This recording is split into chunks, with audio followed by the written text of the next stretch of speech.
একে অপরকে কোনোভাবেই আলাদা হতে দেবে না প্রিয়া আর প্রতিম।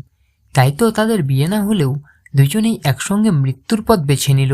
আর সেজন্যই সবাই যখন ব্যস্ত থাকে তখনই জোড়াবাড়িতে সবার চোখে ফাঁকি দিয়ে বাড়ি থেকে বেরিয়ে যায় প্রিয়া, প্রতিমের সাথে আত্মহত্যা করবে বলে। এদিকে সবাই প্রিয়াকে খুঁজে না পেয়ে জোড়াবাড়িতে একেবারে হুলস্থুল অবস্থা হয়। আর তারপরেই কাকিমণি ঘরে গিয়ে প্রিয়ার চিঠি পড়ে যথারীতি ভয় পেয়ে যায়।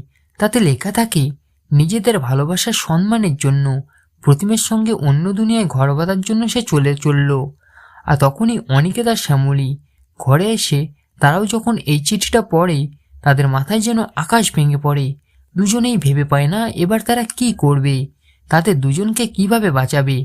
এক মুহূর্ত দেরি না করেই সাথে সাথে নিচে নেমে আসে অনিকেত আর শ্যামলী, আর মন্দারকে সাথে নিয়ে বাড়ি থেকে বেরিয়ে যায়। রাস্তার পাশে প্রিয়া আর প্রতিমকে খুঁজতে থাকে।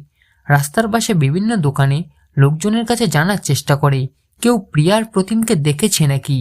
অন্যদিকে প্রিয়া আর প্রতিম দুজনেই আত্মহত্যা করবে বলে একটা নতুন তৈরি হওয়া বিল্ডিংয়ের অনেক উপরে উঠে যায় আর একে অপরকে জড়িয়ে ধরে কান্না করতে থাকে। কেউ কোনো কিছুই বলে না, দুজনেই শুধু কান্না করতে থাকে। এদিকে অনিকেত আর শ্যামলীও জানতে পারে দুজন ছেলে মেয়ে একটা বিল্ডিংয়ের উপরে উঠেছে। যা শুনেই তারা নিশ্চিত হয়ে যায় ওটা প্রিয়া আর প্রতিমই হবে। সাথে সাথে ওই বিল্ডিংয়ের উপরে উঠতে লাগে তারাও।